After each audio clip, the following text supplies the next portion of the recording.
anybody who's really that knowledgeable about art, but I do want to tell you that I am an art appreciator, and I happen to work in a library that has a long-standing tradition of exhibiting art in this library, ever since its beginning, really.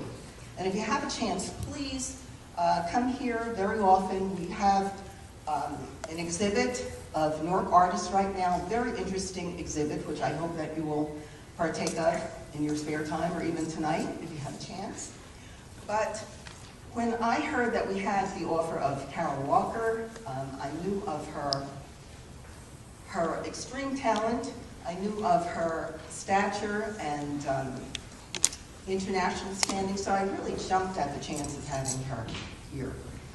What I didn't know is that that would provoke such an immediate response from a few of the staff members. Boy, was I surprised. And our staff found parts of the imagery offensive. And so I am a person who really respects our staff, and I listened. And I decided to try to buy some time, and I covered the artwork for about 2 weeks. Just enough time to get, kind of have discussions with our staff and meet with our trustees, who were very, very helpful and gave really exceptional guidance to me. And best of all, connected me with Nell Painter. And so the artwork was uncovered, and by the way, I did that with great reluctance, because one of the things, if you know about public libraries, you know that one of the things that we dislike more than anything else is censorship. So it was really a big deal. But I was very happy when I uncovered it. Now, in between, the Star-Ledger heard about this. And is Barry Carter in the audience? Because he told me he would be in the audience. Barry, there you are. Barry put an article in one of the Sunday papers, and I think the title of the article was Censorship or Common Decency. And of course, that opened the whole issue up to the public. There were some very, very interesting comments, pro and con, and they're still going on. And I think that this has brought us to an opportunity for a rich conversation where the author, the artist rather, has an opportunity to tell us all about her work and what she is saying in this work and her philosophy of art, etc. And Nell Painter, who could be better than to be on the program with her and to guide the conversation. And let me just tell you that Nell is going to be the one to introduce Kara, but right now I'm going to just tell you a few little things about Nell, because I think you need to know them. And it's not going to do her justice, because Nell's resume goes on, and she is a very accomplished person. But anyway, let me just say that she is now a Newark resident. She and her husband, Glenn Shaver, who is the dean of the Rutgers Business School, now live in Newark. She is a person with two tremendous careers. First, as one of the leading historians in the United States. She is the Edwards Professor of American History Emerita at Princeton University. She received her PhD from Harvard University and honorary doctorates from Wesleyan, Dartmouth, SUNY, New Paltz, and Yale. And as you will find out if you look in the card catalog on Amazon.com, she is a prolific award-winning scholar whose books include The History of White People, Creating Black Americans, Southern History Across the Color Line, Sojourner Truth, A Life Assembled Standing at Armageddon, The Narrative of Hosea Hudson and Exodusters, and recently she has embarked on, a new career as a talented artist. And her pieces, some of them, a few of them are in a case on the third floor, if you care to look at them. And she has given those, thank you very much, to the Newark Public Library, so that's now part of our permanent collection. So without further ado, I will hand the mic over to Dr. Painter and to Carol.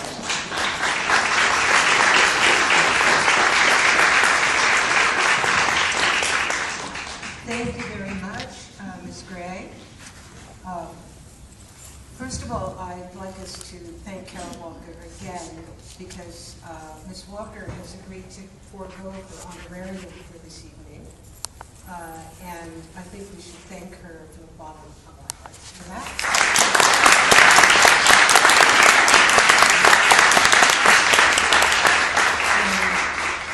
That is a friend of the Newark Public Library, but the library has had its funding cut year after year after year.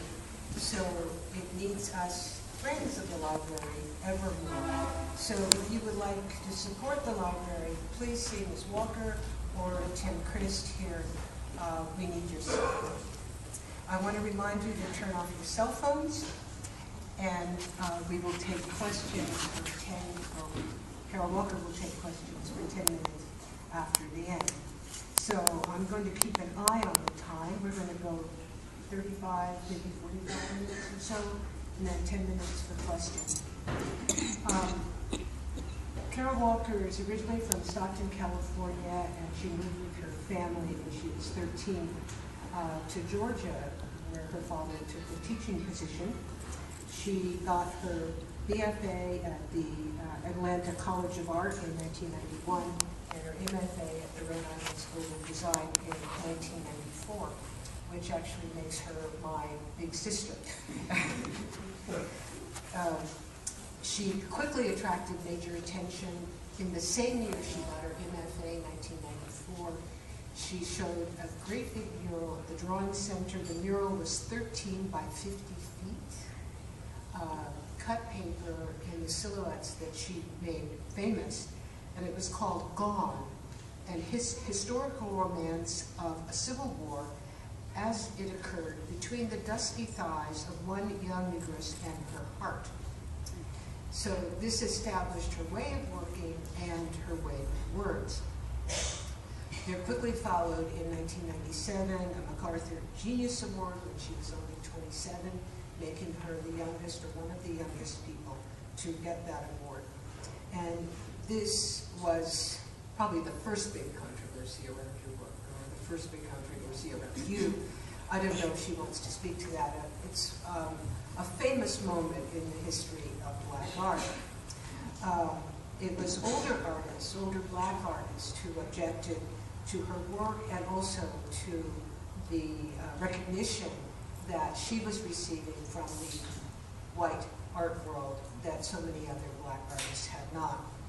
Since 1994, Carol Walker has showed continually. I'm absolutely amazed at her productivity as well as the caliber for art. And you may know her segment in the series Art 21, which is available on TBS. A number of important public collections own her work, and her international exhibitions are too numerous to list. But I just want to mention two that would be of particular interest to patrons of the Newark Public Library. One is Carol Walker at the Met after the Deluge, which is 2006, which she created after Hurricane Katrina devastated New Orleans.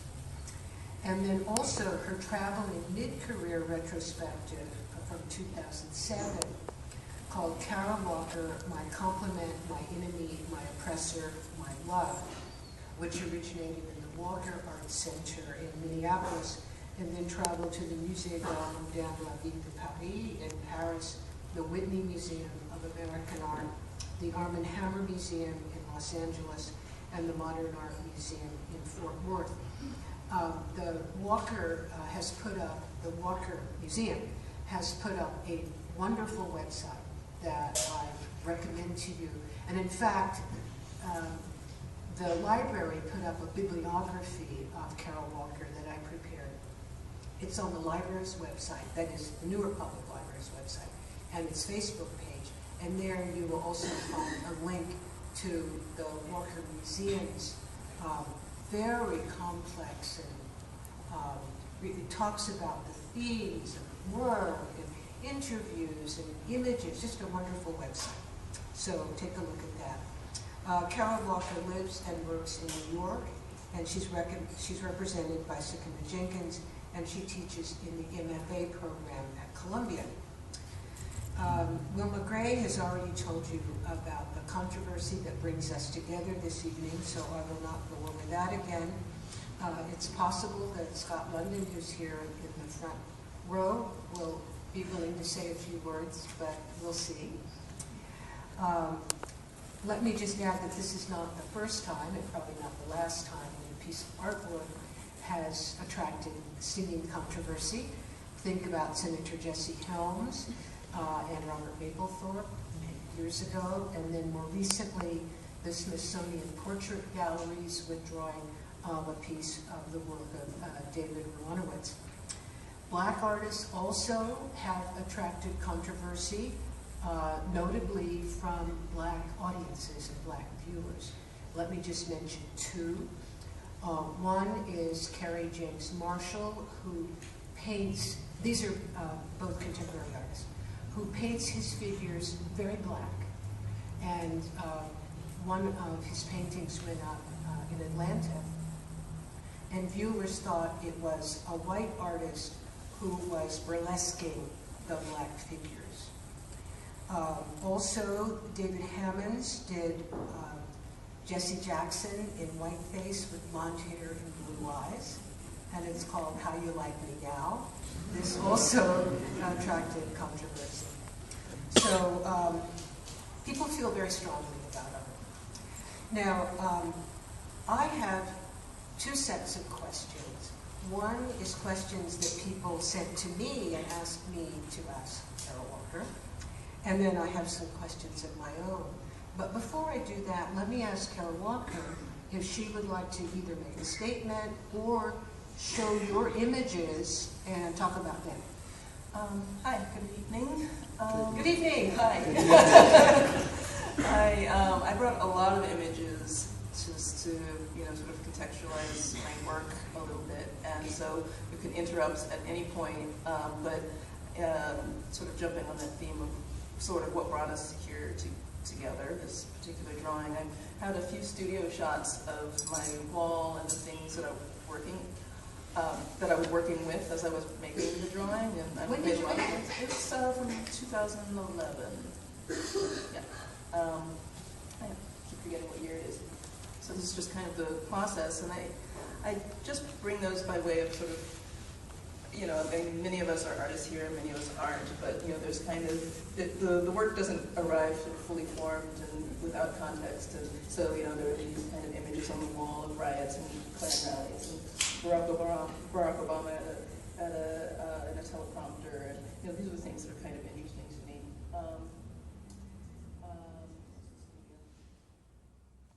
Illustrations from books or novels that are either unwritten or perhaps some of them are written, a few of them aren't direct references.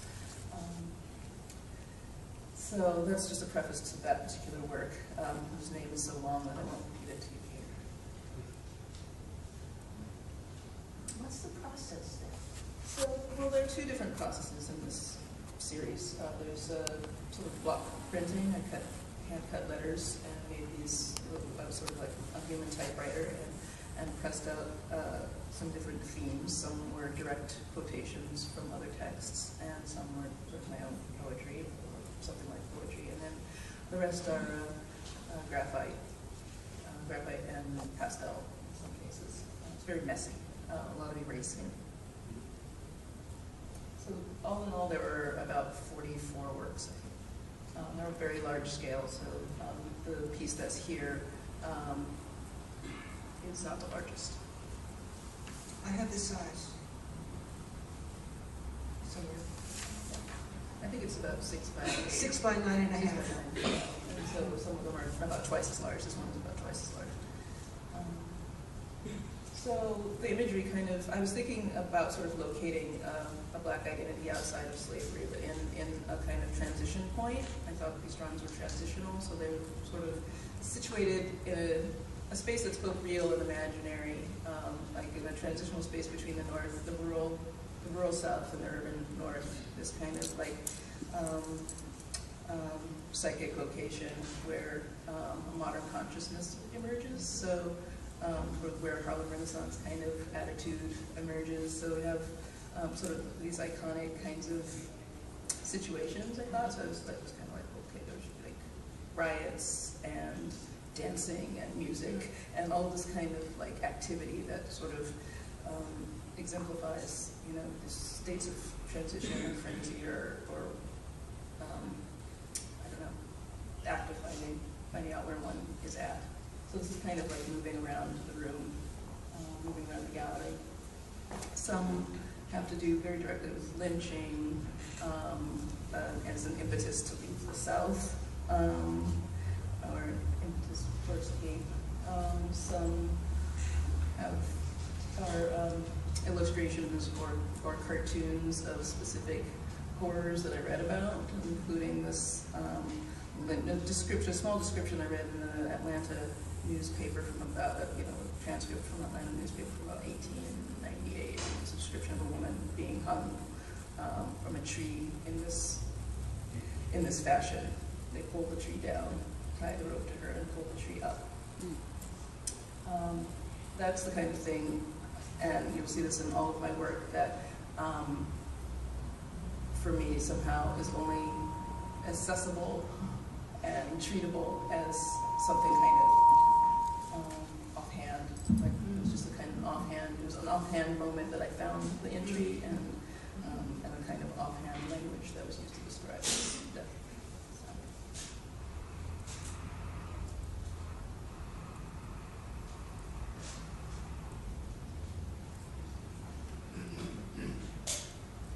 Still moving around the room.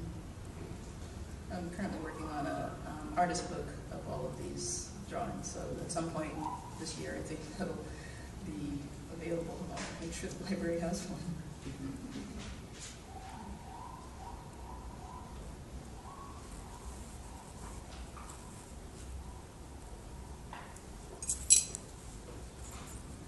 That one I made it. I'm going too fast. I do want to get back to your questions, but this is by way of a little introduction to the series.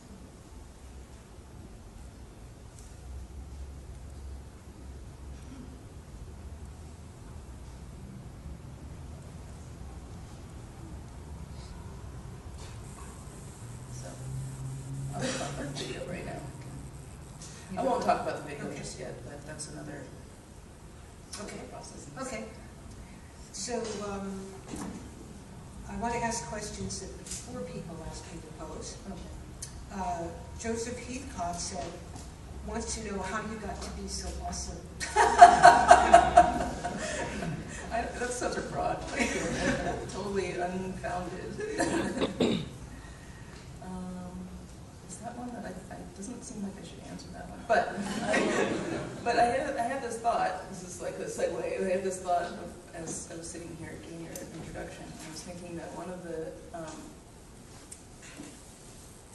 all of the work that I've done so far has sort of grown out of the uncertainty, not even uncertainty, out of the sort of very real. Okay. We're going to stop until the answer is get rid of it. Wow. Thank you. No, the work that I'm doing sort of grows out of this sort of existential question that I never learned how to be adequately black, or maybe not adequately, never learned how to be black at all.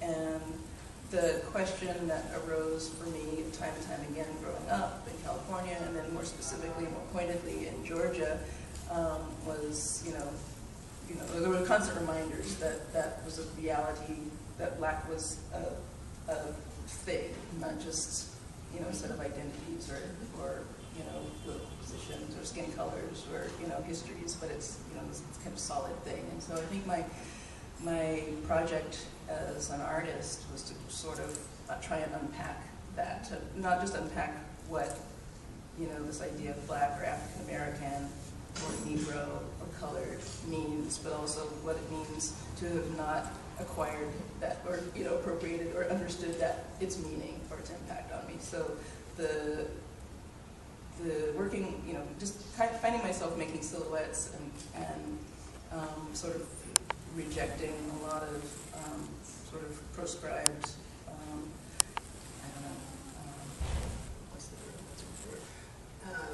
ways of being. Ways of being, yeah. Identities. Yeah. You know, when my work sort of grew out of this kind of partial rejection and a kind of a cloying acceptance. Yeah. You know, it's like accepting limitations somehow. Nobody knows how to be black. You're not black enough, or you're too black, or you're black the wrong way. Exactly, and that's all of those questions are super interesting. Yeah. That's what's. Okay, we'll do that next time. So, oh, wow, awesome. Okay. Yeah, good point. Meredith Tax and Fahimi Shakur had related questions. I'll give you both of them. Meredith said, how do you deal with attempts to censor you for not meeting other people's ideas of what is politically correct? And Fahimi said, I'd like to know how you responded to the controversy around your work, both personally and professionally. Did you feel more determined? Come back to, you mentioned the MacArthur in 1997, was the pivotal year personally and professionally with it was the big award, the notoriety, and the letter writing campaign started by a number of, everyone always says, the older black women artists of the canon. And you can't hear me? I'm sorry, I'm a little soft-spoken and a little, anxious. How about this? A little bit? Okay. And so 1997 was a pivotal year, I was saying, and there was so much talk, pro and con about my work, but also about me as a person. There was a lot of kind of, bitching that seemed, like personal, and then there was like bitching that was actually kind of legitimate about, again, this question of the nature of images and representation, and what is, who are we, who is our audience, and who is this work speaking to, and who is buying it, and what is this doing for, for the future of, the race. Us. Yeah, and so how I wound up dealing with it, and it was also a pivotal year because I had a baby that same year, and so there was I had sort of an out for a little while, so I kind of ducked out for a little bit, and while I was home, the first couple of months, I actually sat down and did a series of watercolors, because I figured what I had expected when I started doing this work as a graduate student is that, it wasn't easy, it was hard, and I figured that what was hard about it was, the thing that was hard about it was something that was also a gift, and that maybe, hopefully, that could be returned in kind, in a way, like the hardness. And so I was shocked that it was like a full-on protest with, work being pulled down from museums and, letter writing campaigns and boycott and, conversations about, not showing this artist's work. And I just thought, well, that's not in kind, So my, my response, which was still, my initial response was very private. I just did a series of watercolors. I just sat down every day, and it was like diaristic. So I couldn't, I wasn't going to fight back with vitriol, really, but just to kind of like understand the question, understand my answers, and the sort of quandary, the sort of murky in-between space that maybe doesn't satisfy necessarily, but you can sort of like draw on it. So I just did these drawings and wrote these notes, and I did about, like a solid notebook full, like 88 pages, and I showed that, like that was my way of sort of saying, well, this is how I work these things out in pictures. I work these things out in, sometimes in language, but it's still sort of pictorial. That's how I do. More recently, in I guess 2008, there was the Carol Walker Yes No book, Yes No question mark, and that was in a way kind of like a 12, 13-year arc from the initial letter writing campaign. And when that book came out, it was, it was, again, it seemed very personal. It's like, I feel like there must be other artists out there who are working with, complicated material. But, and so I responded to that book, but also, again, sort of, it was much more limited in a way than the drawings. The drawings got shown in that traveling show that went This was kind of a performance lecture I did at the museum that only well, not a handful, but a room full of people saw. And it was a couple of different points that I wanted to address. And one was, you know, just this kind of personal, you know, longing to kind of understand like the nature of images. But another part of it was, what is an audience's responsibility to the art? Like, yeah, just kind of wanted to flip it, because I wanted to suggest that maybe it was okay, you know, like maybe not censorship, but that this book that came out, even though it had my name all over it, and that pissed me off, you know, that in a way that's okay, right? Like that's the response in kind, in a way, like, and I wondered about that, you know, across the board, if there was like a special force that Black audiences to artwork have that is very different in some ways, and maybe should, you know, move out into other areas of culture. That, you know, it's not just Black audiences who get upset every time there's, you know, a representation that's like complex or unseemly or, you know, or really rude. Maybe every audience should do that. Okay. All right. I was wondering if somebody could hand me my water from the back. I'm sorry, I don't have it, but that can definitely be taken care of.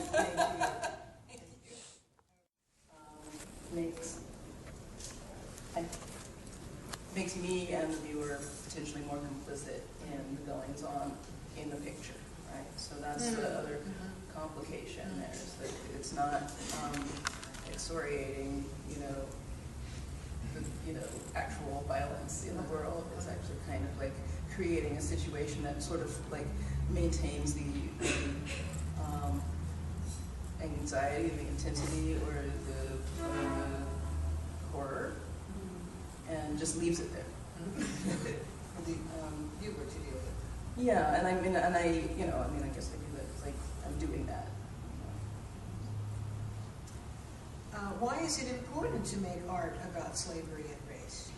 This is still fighting.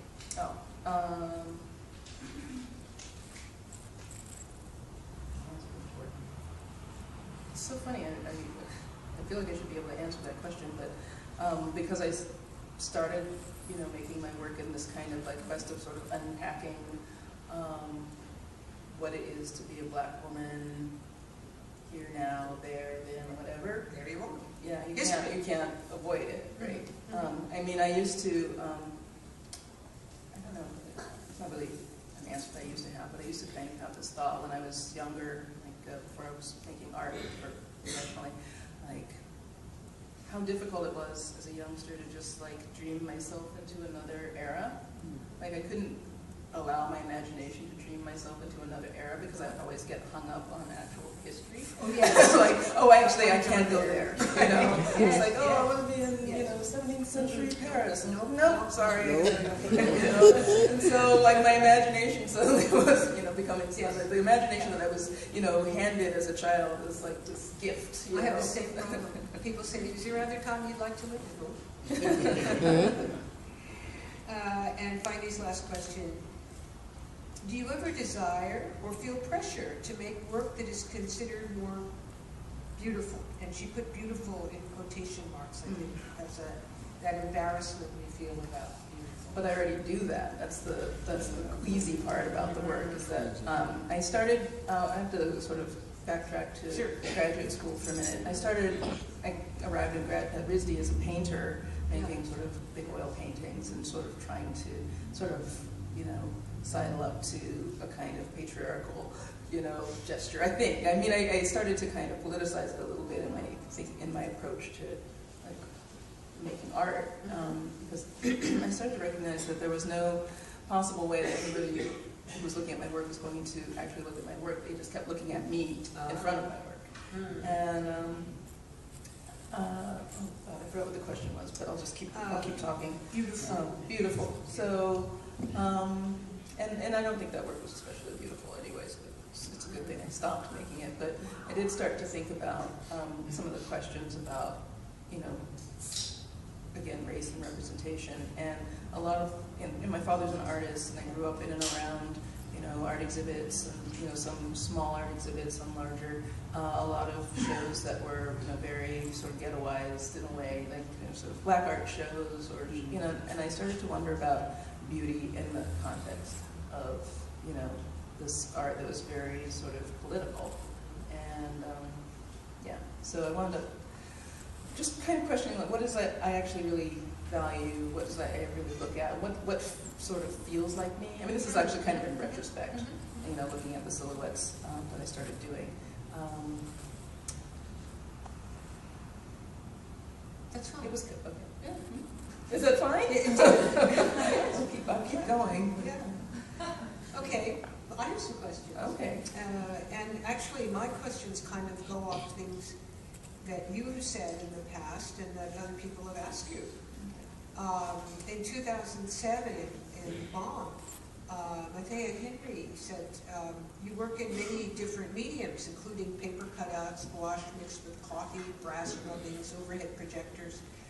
Lately you've been making films in which you manipulate cutout figures behind a scrim with shadow and cut paper sets. These are like narrative animations of your silhouettes. Have you found that each medium leads you in different directions? What are the frustrations and the delights of each one? Well, sorry, I just had a little technical error. The frustrations of working with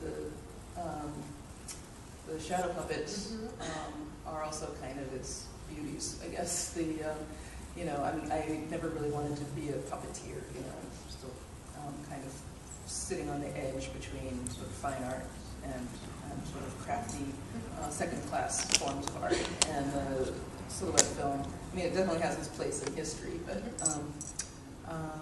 so each film or video, it's like a little mini workshop where I have to figure out how to construct the puppets and figure out how to construct a little bit of a narrative, and then and I find that there are only a few gestures that I really plan on, like some kind of like delicate hand gesture or something, a little nod of the head, and then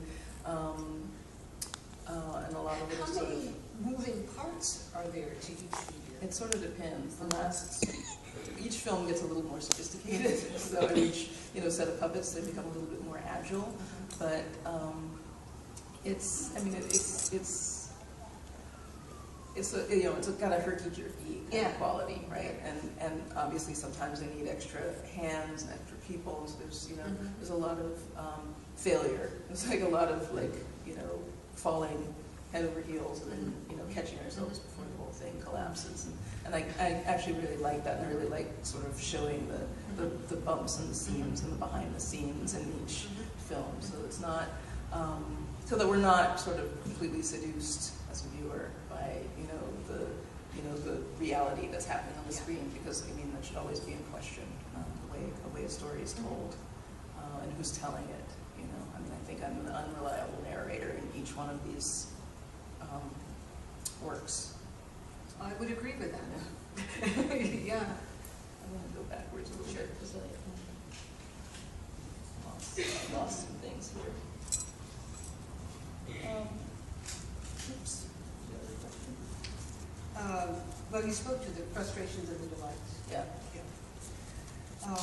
And then you said something, Art Forum in 2012 asked several top-notch artists, international artists, to write about what was on their mind.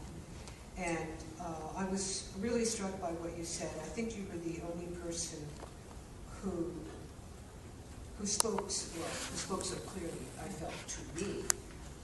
And I'll read a bit of what you said. I carry around with me a thread of anxiety, a gnawing sense that the perception of black women in our culture is still broadly informed by a limiting and racist stereotype that we are feeling machines, passionate, loud, and hulking. What the culture anticipates from us is a thing felt baronomically rather than something comprehended intellectually. While I am distinctly uncomfortable with narrative, that urge to correct using language and personal experience, I know that historically it is one of the few world-changing artistic outlets for women and for people of color. And so I have burrowed my way into the terrain, noisily, wrong-headedly. My work has always been about the dissonance between the perception of self and those historical structures, images, and myths that contort and influence identity. I use pared down, clunky, and obsolete tools to shape my forms, lest anyone take the romantic lure of the racist imagination seriously. That was a good quote. Really? Actually, you sent that to me the other day, and I wound up sending it on to somebody else just to clarify. See, I said that. Yeah. Sorry, I'm still trying to go backwards, but it's not working. Yeah. Can you go back to the videos? Yeah. Thanks.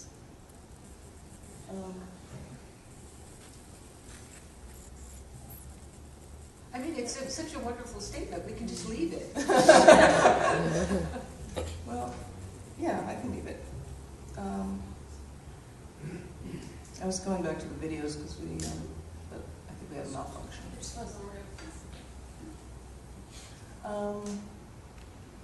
Yeah, one of the things I started doing, I guess, in this, sorry I keep returning to graduate school as this kind of like incubation site, but it was important. And it's represented here, and most of the times when I give a talk, I felt, somebody once told me, you have to make the work that you want to see, right? Like you don't look for what's out there, you have to make what you want to see. And I kept thinking, well, the things that I found myself accidentally loving about art, I started to love history painting, like grand, eloquent European and American history painting. I started to really like genre painting, like like the smaller scale, like domestic scenes. And then this kind of silhouette thing, I didn't start it because I liked it. I started it because it was so kind of forgotten and small and female and domestic, and it was something kind of like in the language of the 18th, 19th century, it was like a kind of craft that could be practiced by invalids and women, but then there were a few kind of itinerant artists, male silhouette artists who were lauded for their speed and their efficacy and economy and all of that. And so but I really love this kind of world where there's like the fine arts, the beaux arts. There's like what's toes the line, what's acceptable, and then there's these other forms like the silhouette or these grand history paintings that sort of just fall a little bit on either side of the line. The grand history paintings, like there's the cyclorama, which is my favorite. There's another image that I have on my slideshow, which is just like overwrought, kind of pontificating in visual form about the genius of, the artist, the genius of America. And they're both sort of second-class citizens in the world of art. And that's what I decided to kind of insinuate myself into. I just thought it's okay for me to like these things, and I also thought that it's okay for me to like these things and want to address those likes to other black women. Yeah. And I think when I thought it and, started to kind of like pursue it, I thought, well, there must be like somebody else, like one other person in the world who, might get it or get a part of it, and get that it's also coming a little bit from this defiant place where I was tired of professors asking me why my work didn't represent me in some form, that didn't look like me, or that it did, or something, and that comes from multiple types of read, but still very tied to my body. I don't think there's anything you can do right in graduate school. Well, there might not be anything in undergrad, and especially in undergrad in Atlanta. I do feel like, my time there in Atlanta was as kind of an alien, and like I said, still trying to understand what it is, that I am. Well, I think that sense of feeling like an alien is part of being an American, and it's especially part of being a Black American, and it's especially a part of being a Black American woman. But feeling like an alien is a different part. This is true. This is true. You touched on other Black women, and one of my questions is about your 2009, again in Bonn, very warm appreciation of the work of Nicola Thomas. and you really love her work. Nicolene Thomas's chocolate-colored sisters with statuesque thighs, supple flesh, and meandering hair announce the promise of womanist agency. Yeah, those articles are so hard to write. The Raw magazine asks artists to write on other artists, and I actually, I would say I'm ambivalent in some ways with her work, or I was ambivalent, and that's why I took it on as a project. You know, they said, "Would you write about Nicolene's work?" And I was like, I don't know what I think about Nicolene's work, actually. So it actually gave me a chance, which I think is a great exercise, you know, to do across the board, is to look at work that you're not sure about and think about what you think about it. And this is what I thought about it, and that's and it surprised me. Yes. You know, and I think that's I don't know, maybe a worthwhile endeavor. Well, I'm thinking of there are many, many ways in which her work is very different from yours. And one way is that you use history, meaning longer ago history, than she uses history. Her history is from 1970s, 1980s, and your history is more 19th century. Yeah, but she also has those kind of odalisques, you know, those sort of 19th century visions of you know, the colored woman, which, I mean, that's referenced in her kind of 70s vision. But I think that my references are just that. I mean, there are references. They're riffs on types. You know, the riffs on types of stories or narratives that we're loosely familiar with or very familiar with. They're riffs on, you know, the type of iconography that occurs in romantic fiction, you know, Gone with the Wind, or Uncle Tom's Cabin, or, you know, more recently, or more recently, the kind of Harlem Renaissance. You know, there's a John Toomer reference in that Dust Jacket show. There's, you know, a lot of literary, I guess, not, you know, criticism, but a lot of references. References, yeah. Looks like we're getting to... Oh, yeah.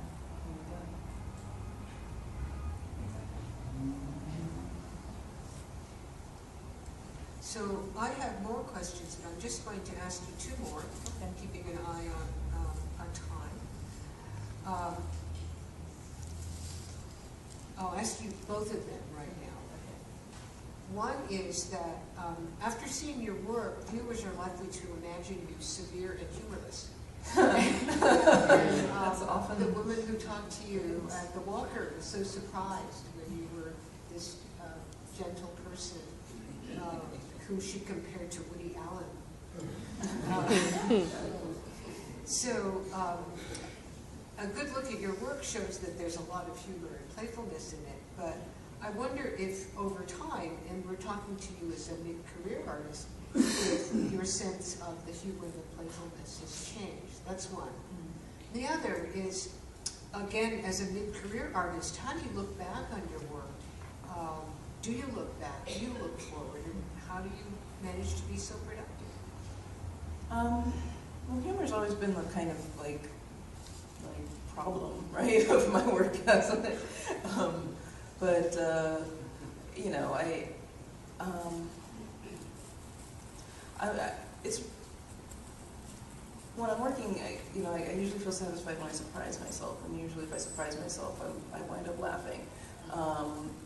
And I think that laughter, you know, I mean, it's difficult to quantify, right? Like what quarters of one's imagination it comes from. Is it evil, or is it, you know, not, you know? But I think that, you know, the drawing that we've been talking about here, I actually was most kind of surprised by the kind of like, you know, goofball, like heroism of my gesture in some ways, and I thought, really? Do you really? It's like 2011, like, it's, you know, it's a you know, graphite drawing, is that even allowed?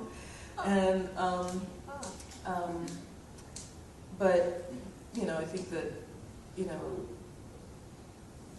I mean, I don't want to flake out and just say it's all just kind of like back there and I have no agency over what comes out of me. But, you know, there are oftentimes when, you know, a drawing like the one that's up, or, you know, or actually all of my work, catches me off guard. you know, and I think it catches me off guard because I've sort of put into place like one set of equations, like, okay, I'm going to think about Barack Obama, you know, and then that leads me on sort of train of thought that's like, you know, he's always calling together these images in his speeches, and the images are always kind of lyrical, but they're also very, like, limited, right? So he has, like, sort of archetypes that he draws upon in his speech, and they're often women, and they're often black, and they're often, you know, heroic. And he does this very calculatedly, and I thought, well, that's very interesting in, you know, in the sort of public political arena at the highest level. And what does it mean to do that? You know, what does that gesture kind of, like, how does that gesture read when you're sort of laying these kinds of archetypes on top of one another? Do they have, you know, does it collapse all of history too, like, conveniently, or, you know, or does it expand the conversation? Yeah, You know, it sort of goes back and forth. I think it's supposed to expand the conversation, but it sort of collapses things into a strange place. And I feel like this drawing is kind of that, a collapse of those. And your second part of the question was looking forward. Looking forward. I find myself looking back a lot because I have to. You know, I mean, I'm asked to talk about my work, or just, you know, look at my own archive and, you know, wince at things I've made sometimes, or sometimes be surprised and happy. I think the hardest part going forward these days, because I, you know, began this work kind of in this quest, you know, it was part personal and part sociological and part, you know, aesthetic. Part of there's an extra part to the personal quest, and that's this kind of public notoriety thing that shouldn't get in the way, but it sometimes does. So, and I found the solutions for that. So, one of the solutions was a series of, I don't think I brought them, but a series of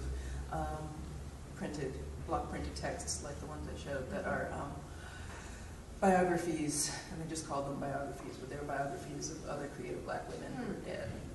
And they're taken from Wikipedia, and they all, Wikipedia entries sometimes, again, collapse, you know, trauma into, you know, sort of pat sentences about, you know, a string of bad relationships with abusive men and 4 miscarriages, and then suddenly that's kind of becomes the archetype, the archetypal creative woman. So I used those. That was a way of kind of jumping forward and sort of jumping over this hurdle of public notoriety by just asking, what does it even look like? What does it mean? What are the models? And then I could jump away from that again and steer clear of reality TV. Okay, you know, steer clear of that kind of personal expose. I see that as a kind of. So you wanted to show us? Oh, I don't know which is forward and back. So. Oh yeah. These are just a small. I almost always have those in the slideshow, but where I was coming from when I was looking at that sort of led me to think about silhouettes as opposed to painting. Led me to think about, you know, genre paintings and history paintings and this sort of depiction of, you know, where, you know, African American images were in the sort of grand scheme of all images, and then to sort of treat all images as some kind of artistic statement, including, you know, like a racist postcard from the 19th century, as opposed to, you know, kind of a nasty cultural artifact. You know, what does it mean? How does it read? Yeah. It's both. It's both. It's both, Definitely. right? Just like holding these two things, like it's nasty cultural artifact. You know, it's, you know, an icon of cruelty, and then it's also this photograph. Yeah. So, Okay. Huh. Yeah, that one is scary. Slipped on and off in a minute. Yeah, so, and you know, I think for me, in my thinking about making art, everything is fair game, including myself, obviously, but yeah, I just have a couple of images of films and videos. They're each one somewhat specific, but sort of following on a theme. There's one called Testimony, which is kind of a revenge fantasy that doesn't quite work out. I think the second film I did was 16 millimeter, and it was called Eight Possible Beginnings, or the history of African America. And you can keep going, and that was kind of, I was thinking about the story that we understand, the way we understand our arrival in the New World, right, as African Americans, and I was thinking about it as a creation myth, or sort of a new beginning. So, and it was told in these 8 chapters, but it also had a sort of subtext of the Uncle Remus, Joel Chandler Harris stories. More specifically, Song of the South by Disney. And then I had to include this. We were just talking about, images being censored, images being covered up, and my sort of love for these sort of grandiloquent, European traditions of, grand history painting, including the allegorical mural outside, which we also just learned had been covered up for a very long time. This is a piece called The Genius of America, which there was an article in the Times the other day. I think I've got another image of it. It was also censored for the last 10 years or so, 10 or 12 years, because of the slave imagery in the corner people objected to. And now it's back on view, but only for an hour, the first Wednesday of every month. Which seems like if you're gonna uncensor it, you just do it all the way. But it is a situation where, somebody said, why is this covered? And then how can we contextualize it so that, we can read it, basically. So we can read it, yeah. I think the trouble sometimes with images, I'm assuming, because I have this trouble with images, is that they just come at you all at once. And, they don't unfold over time like a book. You don't have, the running, projection, in the film narrative. So, you don't have time to get adjusted to what's happening next. But I love that about this kind of painting. It's just like, for the artist, it's unfolding over time. That's right. It starts as a light sketch. It starts as a hesitation. You're thinking about different things. Your mind changes. You erase things. But in the end, you just kind of get this assault of stuff, and it's that too muchness that it's a quality that I think I respond to in art, but it's also a quality that lives in us as we're kind of grappling with our identities and our culture that we're living in, and again, the violence. It's like there's too much, and then to be handed over an image that also has too much in it, and then maybe there's 44 of them, or a 70-foot wall of them. It is kind of, it is true. A lot. Good. Well, thank you. Thank you. I'm going to say we thank should have some you. questions.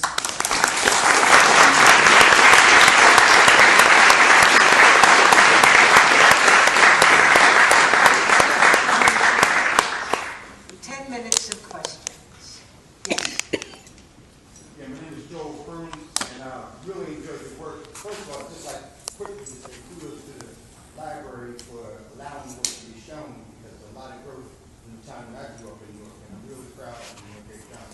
And with reference to your work, I enjoy looking at it a great deal. It reminds me of the struggles that I went through, like searching for Aaron Douglas and other people and the history and the art. But the question I had for you in particular was, do you think that as a woman, that the imagery you do is more acceptable because it comes from a woman and you're seen as non-threatening? And then the second part of my question is to you and as painters, and it goes to the statement I believe you made about power in terms of work with reference to imagery and whether or not imagery could be presented in a certain way and not controlled by, say, the dominant society. I won't say white or whatever, but just the dominant society. Because you spoke about how you get hostility from, say, like black middle class looking at your work and having problems with it and whatnot. So, is that clear? Yes, thank you. You think I'm not threatening?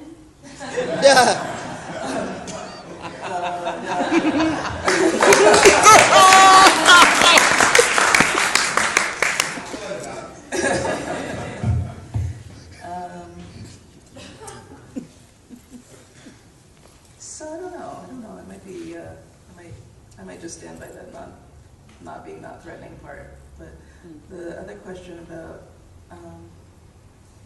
But who doesn't like your who work? doesn't. Who objects? Well, it was with reference to a statement I read in a piece of your work. I think it was Armageddon, I believe, when you were talking about power and how it was the working class people, when they were like being organized by, say, people from the benevolent societies, really would never be accepted by those people. You know, the larger. Okay, let's not go there. Okay. Okay, no problem. That sounds very It's a complicated. different book. Oh, okay. Okay. But about being, I'm hoping I'm following you here, so I won't give you a flippant answer like the first one. But I think for a long time, you know, how to phrase it? Like making art, you know, not just making art for a living, but making art, I think when I was coming along, and probably when my dad was coming along especially, it was definitely regarded as a luxury and a privilege. And I feel like in any circumstance, and this is something he's even talked about, it's kind of, you're already kind of bucking tradition and bucking the trend by deciding to, you know, become an artist. You're not, you know, speaking with one mind. And I think that in itself has made, you know, being an artist a struggle for many black artists, you know, in all kinds of circumstances. You've got family and friends to combat, and then neighborhoods and churches to combat, and then you have to figure out your imagery and what you're making, and then once you find that, you know, you've got, you know, every artist I can think of has had some kind of encounter with whatever established artists came before them or community that they arose out of. You know, I think Sam Gilliam had trouble because he was abstract. Robert Colescott had trouble because he was, you know, irreverent, racist, you know.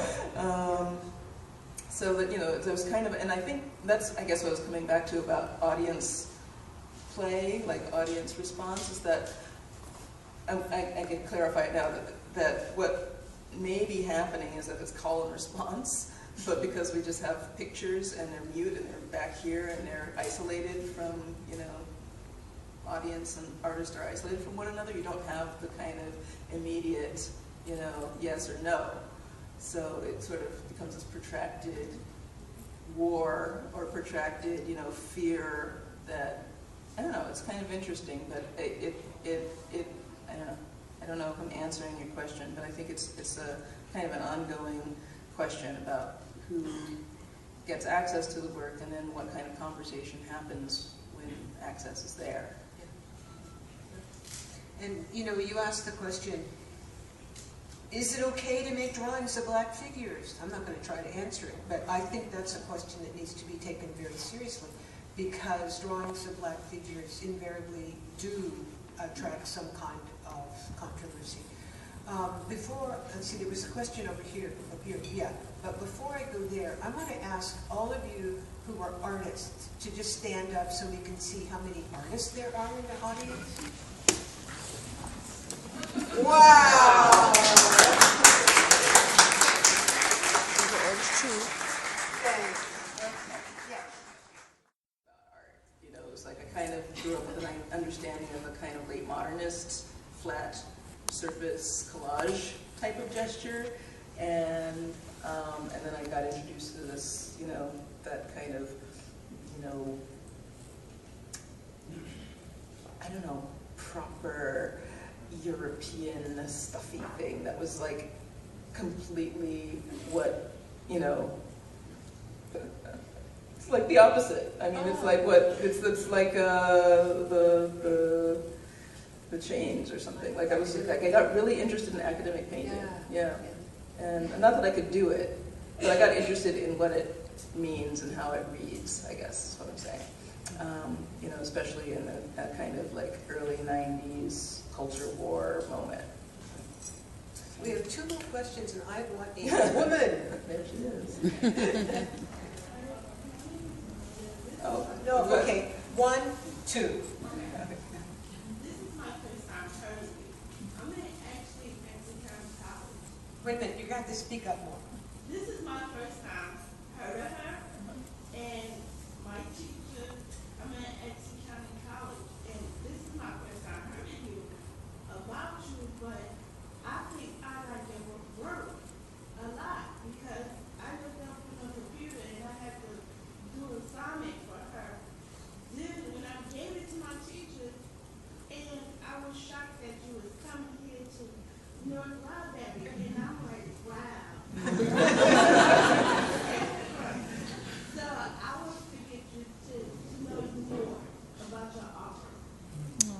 Sweet. Thanks so much. Good luck with school. Yeah, good.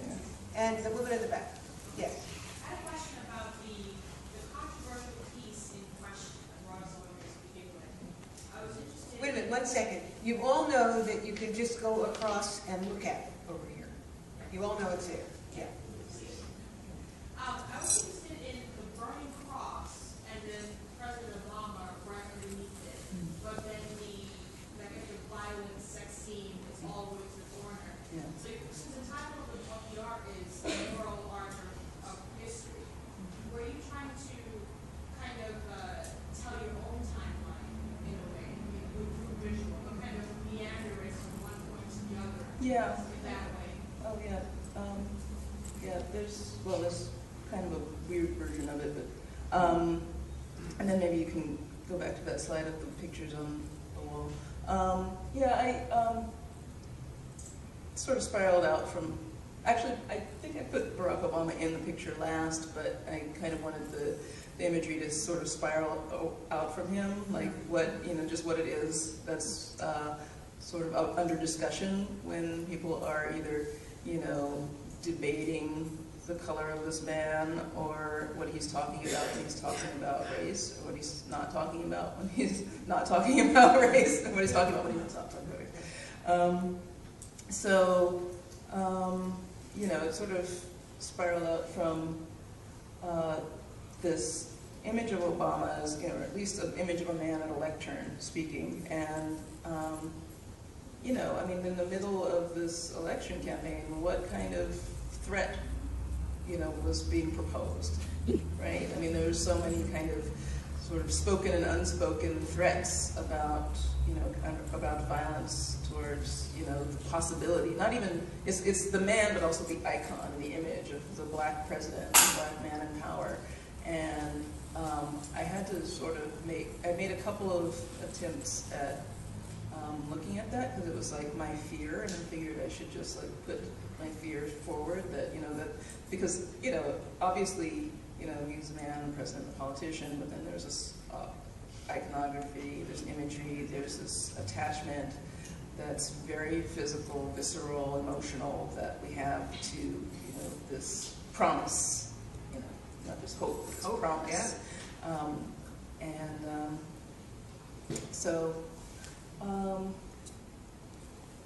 So there's the Klansman. There's also the a very first image in your collection. Yeah, Your wall. the first image, the wall image, is that of my, there we There. go. Yeah. Just sort of my working material.